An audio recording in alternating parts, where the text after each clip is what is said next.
Good morning. সকালের অবস্থাটা দেখো, পুরো কুয়াশাতে ভর্তি। সকালে হাঁটতে বেরিয়েছিলাম মর্নিং ওয়াকে, আর আসার সময় এই মোমোর প্যাকেটটা নিয়ে আসলাম। তো আমরা একটু স্টিম মোমো খেয়ে আমরা আজকে একটু বেরিয়ে পড়ব। Good morning everyone. আজকে শনিবার, আর একদম বরফ নেই, হাওয়া নেই, ঠান্ডা আছে, -1 চলছে। তো সেই রকম কনকনে ঠান্ডা নেই। তো আজকে আমরা শনিবারে বেরিয়ে পড়েছি। আজকে আমার একটা ব্যাগ কিনতে হবে, কারণ সোম থেকে শুক্রবারে আমরা এখন একটু টাইম পাচ্ছি না। তো ব্লগ বানানোর জন্য শুধু শনি আর রবিবারটাই বেঁচে আছে।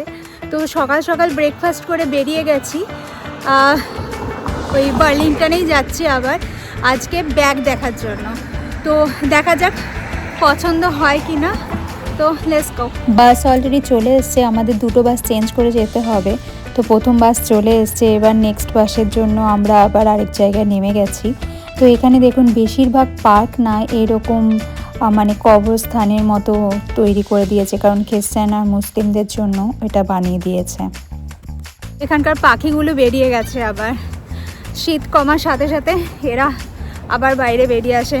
শীত পড়তে পড়তেই অন্য দেশে বা অন্য জায়গায় যেখানে একটু গরম, টেক্সাসের সাইডে এইসব জায়গায় চলে যায়। তো এখন আস্তে আস্তে শীত কমে আসছে, তো এখন অনেক পাখি দেখা যাবে এখানটায় আবার। তো চলে আসলাম বার্লিংটন, দেখা যাক। তো এগুলো হলো 45 করে, এটা 70 সিকের ব্যাগ। এই ছোটো ব্যাগগুলো বেশ ভালো লাগে। ও এটা 16 টাকা, মানে $16। আমি অ্যাকচুয়ালি দেখছি এই ফিট ব্যাগের মতো, এটাও 45।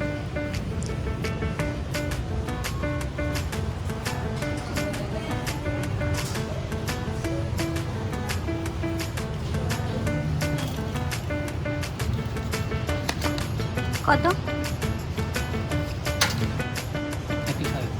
35।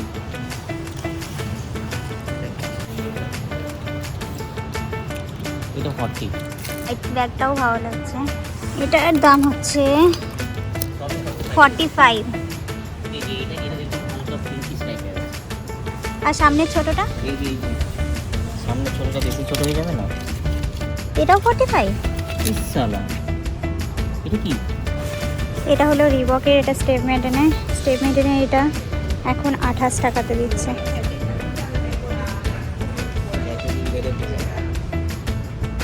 এই ব্যাগটা তো দেখতে ভালো লাগছে, কিউট দেখতে।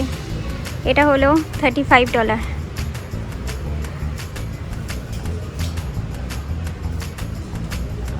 এটাও গেছে। আরেকটা আছে, এটা নর্মাল ব্যাগ, এটা হলো $22 মতো। এটা টমি হিলফিগারের।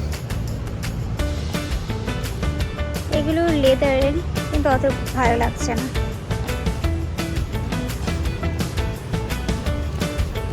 এটা অত ভালো লাগছে না।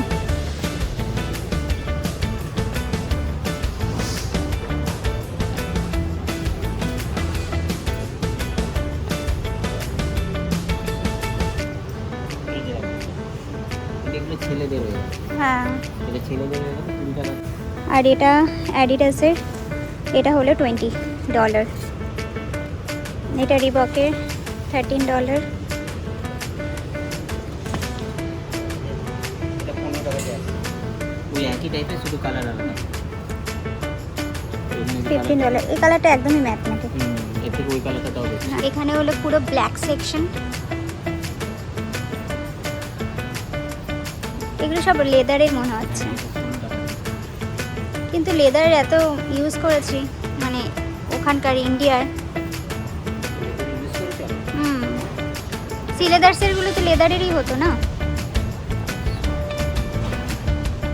হোয়াইট সেকশন, এই হোয়াইট ব্যাগ দেখলেই না, হোয়াইট যা কিছু দেখি মনে হয় নিয়ে নিই। হোয়াইটের প্রতি আমার দুর্বলতা।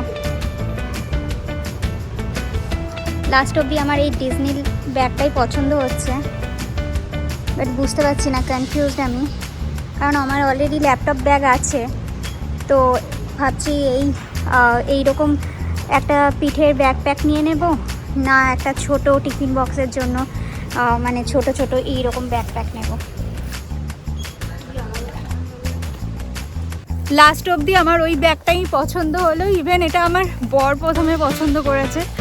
তো হাজব্যান্ডের চয়েস অলওয়েজ বেস্টই হয়, তো ওর যেটা লাস্ট অবধি পছন্দ করে আমারও মনে হয় ওটাই ঠিক আছে, কারণ ওটা ভ্যালুয়েবল। আমার ল্যাপটপ, টিফিন বক্স, ইভেন আমব্রেলাও নিয়ে যেতে হয় মাঝে মাঝে, কখন বৃষ্টি চলে আসে, তো এই একটা ব্যাগের মধ্যে হয়ে যাবে। তাই ভাবলাম দুটো ব্যাগ কেন আবার করব, কেন ক্যারি করব।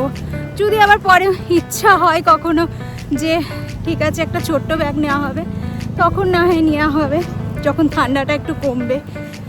তো এখন চলে যাচ্ছি আমরা ওয়ালমার্টে। আর এখানে এই ইউহালগুলো আছে, এই ইউহালগুলো হলো এখানকার ট্রাক, মানে সেলফ ট্রাক। মানে তুমি যদি এখান থেকে অন্য কোথাও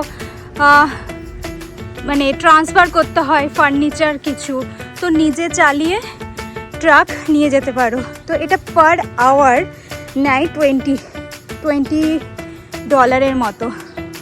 তো বাট এখানে ইউএসের ড্রাইভিং লাইসেন্স থাকা দরকার, আর তোমার ট্রাক চালানোর একটা অভ্যাস আছে, মানে একটা জানা দরকার, আদারওয়াইজ তো প্রবলেম হবে, কারণ এটা তো বড়। তো এটা একটা সুবিধা আছে, কম বাজেটে এক জায়গা থেকে আরেক জায়গায় ট্রান্সফার করা যায়। এটা একটা অপশান, ভালো অপশান।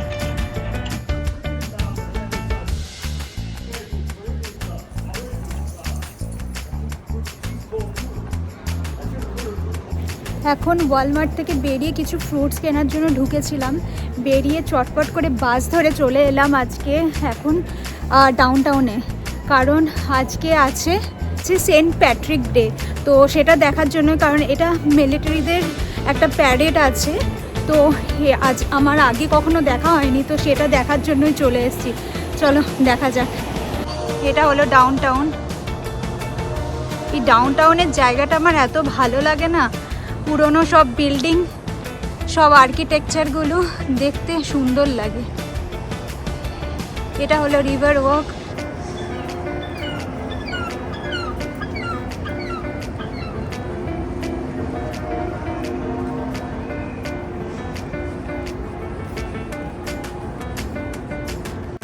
সেন্ট প্যাট্রিক ডেটা কি সেটা আগে তোমাদের বলে রাখি। এটা আয়ারল্যান্ডের একটা মেন উৎসব। সেন্ট প্যাট্রিক একজন ব্যক্তি ছিলেন যিনি খ্রিস্ট ধর্মের প্রচার করেছিলেন 5ম শতাব্দীতে। তার স্মরণে এই দিনটা পালন করা হয়। মানে কোনো কিছুই হলে সবাই এরকম ফোল্ডিং চেয়ার নিয়ে চলে আসে, যে যার মতো। ওইদিকেও সব বসে আছে, তো যে যার মতো বসে পড়ে দেখার জন্য, আবার গাড়ি করে নিয়ে চলে যায়। বেসিক্যালি এই দিনটা আইরিশ সংস্কৃতিকে সম্মান জানানোর দিন। আর এই আমেরিকাতে বড় থেকে ছোট সবাই এইখানে জয়েন করে। এখানের আইরিশ জনগোষ্ঠী অনেক বেশি, সেজন্য এখানে সবাই মিলে এটা জয়েন করে একটা বড় উৎসবের মতো এরা পালন করে। তো এটা আমি প্রথমে ভেবেছিলাম শুধু প্যারেড হবে, কিন্তু তা নয়, সব রকম এখানে আছে। মানে সব রকম ছোট থেকে বাচ্চা বিভিন্ন রকম পারফর্ম করছে, সবই দেখা যাচ্ছে। আর এইটা 17ই মার্চ প্রত্যেক বছর পালন করা হয়। আর একটা মজার ব্যাপার কি বলুন তো, এই আইরিশ উৎসবটাও কিন্তু আয়ারল্যান্ডে প্রথম এই সেন্ট প্যাট্রিক ডে পালন করা হয়নি। এটা পালন করা হয়েছিল ফ্লোরিডাতে, আর তার সাথে সাথে নিউ ইয়র্কেও এই উদযাপন করা হয়েছিল। কারণ এটা আইরিশ সৈন্যরা তাদের নিজেদের গর্ব দেখানোর জন্য এই উৎসবটা প্রত্যেক বছর তারা পালন করে আসতো।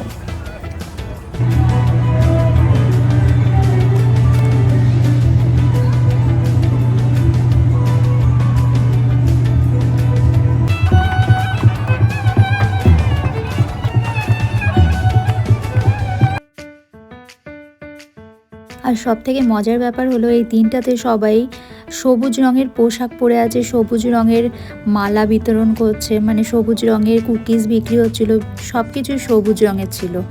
তো এটাই এই দিনটার জাতীয় পোশাক হলো বোধহয় সবুজ রঙের সবাই পরে আসবে। বেশ ভালোই লাগলো পুরো দিনটা।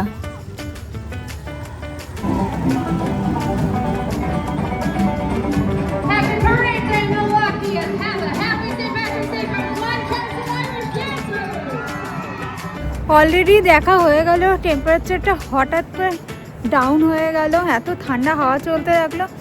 দেখা কমপ্লিট, এখন 1:30 চলে এসেছি বাস স্টপের কাছে। বাস অলরেডি আসছে, ভালোই হলো। বিভিন্ন রকমের থিমে, যেরকম আমাদের 26 জানুয়ারি বেরোয় বিভিন্ন থিমে, তো সেই রকমই এরকম একটা হলো এখানে। অনেক বাচ্চারাও বেরিয়েছিল, বাট হাত পুরো জমে যাচ্ছে। আমার হাজব্যান্ড গ্লাভস আনেনি, তাই একটা গ্লাভস আমি পরেছি আর একটা আমি আমার হাজব্যান্ডকে দিয়েছি, কারণ ও জিনিসপত্রগুলো ধরে আছে সেজন্য।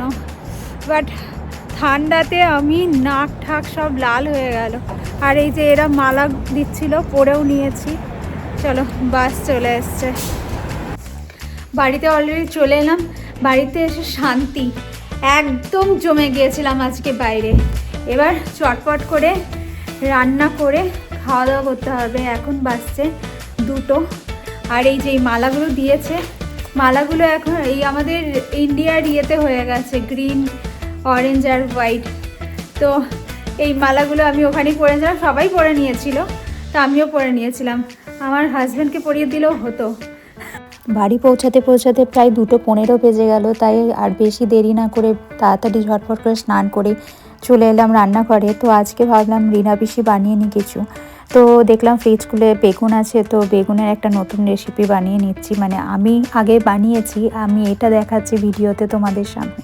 খেতে খুবই সুন্দর হয় এটা, আর গরম ভাত হলে বাস আর কিছুই লাগে না, মানে আমিষকেও ফেল মারবে এটা। এই বেগুনের রেসিপিটা এত ভালো লাগে। আমি বেশি উপকরণ ইউজ করি না, কিন্তু এটা কম উপকরণ দিয়েই খুব সুন্দর একটা বেগুনের রেসিপি তৈরি হয়। তো পুরো সব কিছুই আমি অলরেডি স্ক্রিনে লিখে দিয়েছি, কি কি দিলাম, কি না ইউজ করলাম। তাহলে চলো ভিডিওটা আজকের মতো এখানেই শেষ করছি। দেখা হবে আবার নেক্সট ভিডিও। সবাই সুস্থ অ্যান্ড ভালো থাকবে।